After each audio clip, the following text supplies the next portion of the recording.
Hi friends, അസ്സലാമു അലൈക്കും. Welcome back to Nehla's kitchen. ഇനി ഞാനിവിടെ പരിചയപ്പെടുത്താൻ പോണത് ഒരു പാലക്കാടൻ മട്ടൻ ബിരിയാണിയാണ്. നല്ല ടേസ്റ്റി ആയിട്ടുള്ളൊരു മട്ടൻ ബിരിയാണിയാണ് ഞാൻ നിങ്ങൾക്കിന്ന് പരിചയപ്പെടുത്താൻ പോണത്. അപ്പോൾ ഒട്ടും തന്നെ സമയം കളയാണ്, നമുക്ക് എങ്ങനെ കുക്കിങ്ങിലേക്ക് കടന്നാലോ.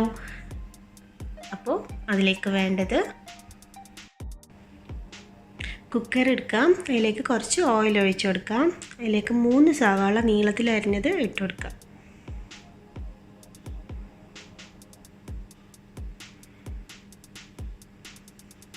കുറച്ച് ഉപ്പ് ഇട്ട് വെച്ച് നന്നായിട്ടൊന്ന് സോട്ട് ചെയ്തെടുക്കാം.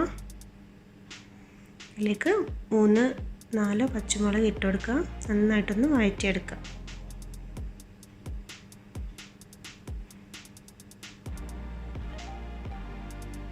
ഇതിലേക്ക് ഇഞ്ചി വെളുത്തുള്ളി പേസ്റ്റ് 2 ടീസ്പൂൺ ഇഞ്ചി പേസ്റ്റും 2 ടീസ്പൂൺ വെളുത്തുള്ളി പേസ്റ്റും ആഡ് ചെയ്ത് കൊടുക്കാം.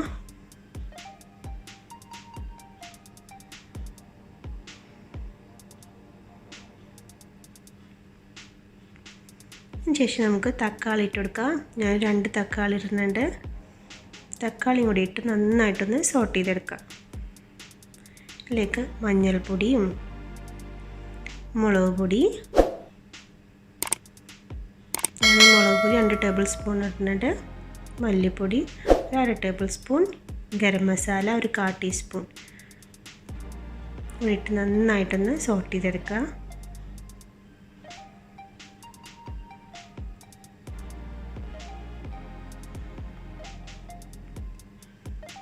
പച്ചമണം പോണ വരെ നന്നായിട്ട് സോട്ട് ചെയ്തെടുക്കാം. അതിന് ശേഷം നമുക്ക് മട്ടൻ ഇട്ട് കൊടുക്കാം. ഞാൻ 1 കിലോ മട്ടനാണ് ഇവിടെ ആഡ് ചെയ്യുന്നത്.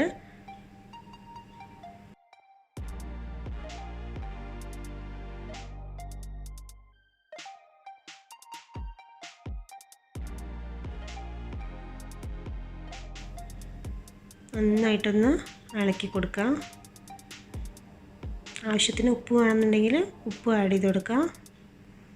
ഇത് മൂടി വെച്ചിട്ട് ഒരു 5-6 വിസിൽ വരുന്നവരെ നന്നായിട്ടൊന്ന് വേവിച്ചെടുക്കുക. ഞാൻ വെള്ളം യൂസ് ചെയ്യാണ്ടാണ് വേവിക്കുന്നത്.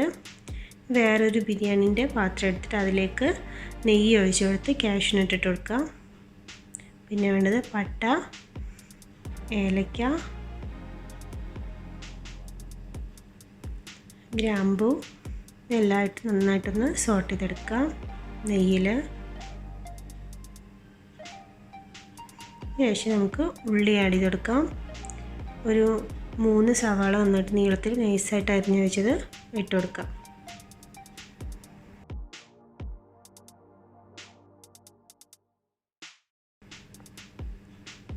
കുറച്ച് ഉപ്പ് ഇട്ടിട്ട് നന്നായിട്ടൊന്ന് സോട്ട് ചെയ്തെടുക്കാം.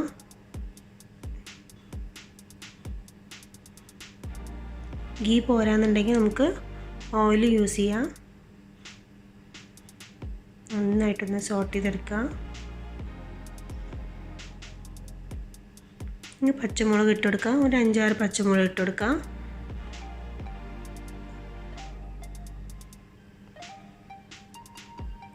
ഉള്ളി നന്നായിട്ട് ബ്രൗൺ കളർ ആവുന്ന വരെ നന്നായിട്ട് സോട്ട് ചെയ്തെടുക്കണം.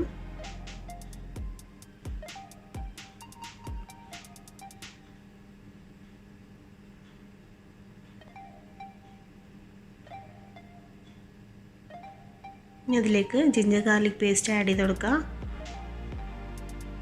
2 ടേബിൾ സ്പൂൺ ജിഞ്ചറും 2 ടേബിൾ സ്പൂൺ ഗാർലിക്കും ആണ് യൂസ് ചെയ്യുന്നത്.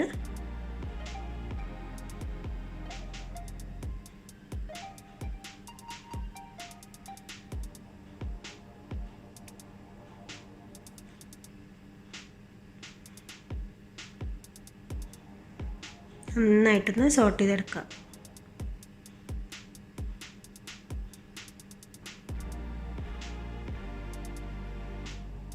ഇനിയൊക്കെ നമുക്ക് തക്കാളി ഇട്ട് കൊടുക്കാം. ഞാനൊരു 3 തക്കാളി ചെറുതായിട്ട് അരിഞ്ഞ് വെച്ചിട്ടുണ്ട്. അതൊന്ന് ഇട്ട് കൊടുത്ത് നന്നായിട്ടൊന്ന് സോട്ട് ചെയ്തെടുക്കാം.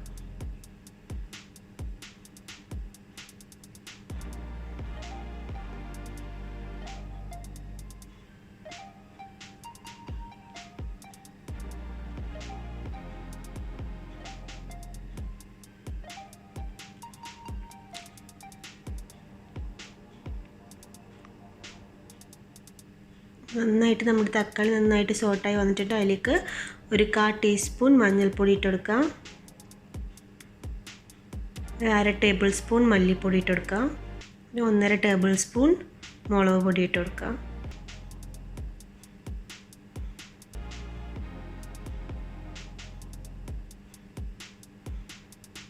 പിന്നെ വേണ്ടത് ഗരം മസാല, ഒരു 1/4 ടീസ്പൂൺ ഗരം മസാല ഇട്ട് കൊടുത്ത് നന്നായിട്ടൊന്ന് സോട്ട് ചെയ്തെടുക്കാം.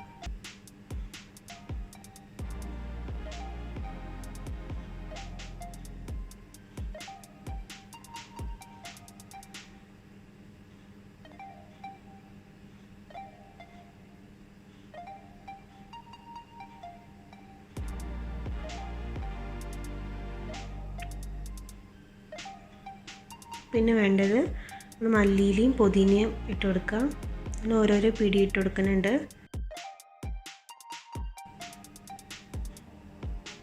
പുതിന നന്നായിട്ട് അരിഞ്ഞതും കൂടി നന്നായിട്ടൊന്ന് മിക്സ് ചെയ്തെടുക്കാം. നമ്മുടെ പൊടികളുടെ പച്ച സ്മെല്ല് പോണ വരെ നന്നായിട്ടൊന്ന് മിക്സ് ചെയ്തെടുക്കാം.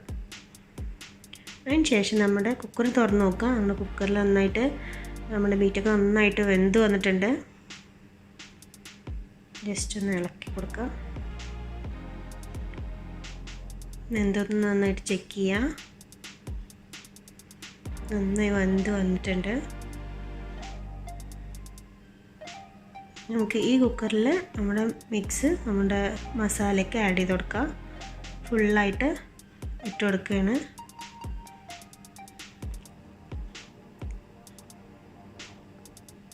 ഗ്രേവിയോടെ തന്നെ എല്ലാതും ഇതിൽ ആഡ് ചെയ്യുന്നുണ്ട്. ഒട്ടും തന്നെ വെള്ളം ഉണ്ടാവാൻ പാടില്ല. നന്നായിട്ട് ആ മിക്സ് നന്നായിട്ടൊന്ന് മസാലയിൽ പിടിച്ചിട്ട് വരണം. നന്നായിട്ടൊന്ന് ഇളക്കി കൊടുക്കാം. അതിന് ശേഷം നമുക്ക് വെള്ളം ആഡ് ചെയ്ത് കൊടുക്കാം. 1 ഗ്ലാസ് അരിക്ക് 1.5 ഗ്ലാസ് വെള്ളമാണ് നമ്മൾ ഒഴിച്ചു കൊടുക്കുന്നത്. ആവശ്യത്തിന് ഉപ്പും കൂടി ആഡ് ചെയ്ത് നന്നായിട്ട് ഇളക്കി കൊടുക്കാം.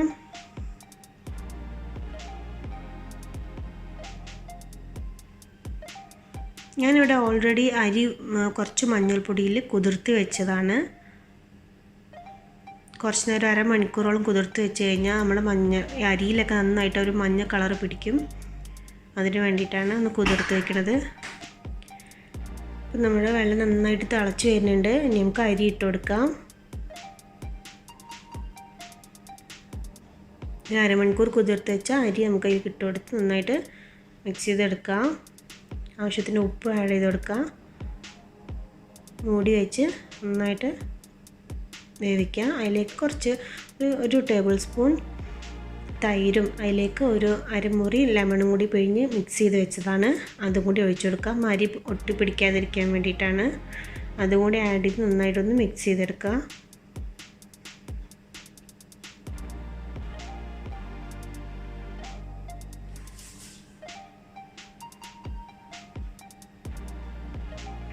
മൂടി വെച്ച് നന്നായിട്ടൊന്ന് വേവിക്കണം. ഇടയ്ക്കൊന്ന് ജസ്റ്റ് അടി പിടിക്കാതിരിക്കാൻ വേണ്ടിയിട്ട് ജസ്റ്റ് ഒന്ന് എടുത്ത് നന്നായിട്ടൊന്ന് ഇളക്കി കൊടുക്കുക. പിന്നെ മൂടി വെച്ച് വേവിക്കുക.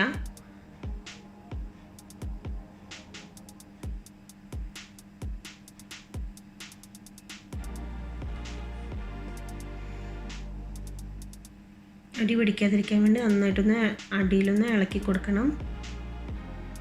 ലെവലാക്കിയ ശേഷം നമുക്ക് മൂടി വെച്ച് വേവിക്കാം. ഒന്ന് സെറ്റായിട്ടുണ്ട്. വെള്ളം ഒന്ന് കുറുകി ടൈറ്റായിട്ട് വന്നിട്ടുണ്ട്.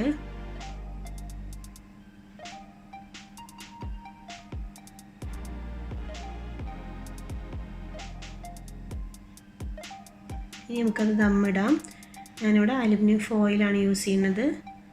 വെച്ച് കവർ ചെയ്ത് വെച്ച് മൂടി വെച്ച് നന്നായിട്ടൊന്ന് ലോ ഫ്ലെയിമിൽ ദം ചെയ്തെടുക്കുകയാണ്. ഒരു 10 മിനിറ്റോളം മതിയാവും ദം ചെയ്ത് വയ്ക്കുക. നമ്മുടെ ബിരിയാണി ഒരു 10 മിനിറ്റ് കഴിഞ്ഞ് നല്ല സെറ്റായിട്ടുണ്ട്. നമുക്ക് തുറന്ന് നോക്കാം. നമ്മുടെ ടേസ്റ്റി ആയിട്ടുള്ള പാലക്കാടൻ മട്ടൻ ബിരിയാണി ഇവിടെ റെഡി ആയിട്ടുണ്ട്. കണ്ടോ, ഭയങ്കര ടേസ്റ്റിയാണ്. ആവിയൊക്കെ ഇങ്ങനെ പറക്കണുണ്ടോ. നമ്മളിപ്പോൾ പൊട്ടിച്ചിട്ടുള്ളൂ.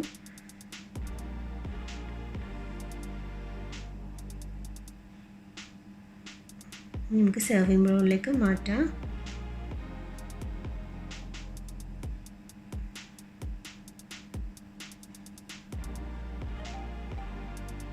നമ്മുടെ ടേസ്റ്റി ആയിട്ടുള്ള പാലക്കാടൻ ബിരിയാണി ഇവിടെ റെഡി ആയിട്ടുണ്ട്. നിങ്ങളെല്ലാവരും ട്രൈ ചെയ്ത് നോക്കുക, ഭയങ്കര ടേസ്റ്റിയാണ്.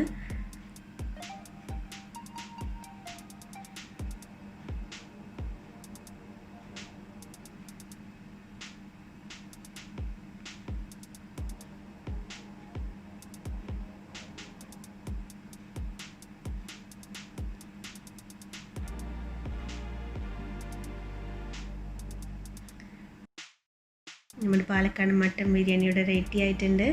നല്ല ചിക്കനും നല്ല തൈരൊക്കെ കൂട്ടി അടിച്ച് അടിപൊളിയാണ്. നിങ്ങളെല്ലാവരും ട്രൈ ചെയ്ത് നോക്കുക.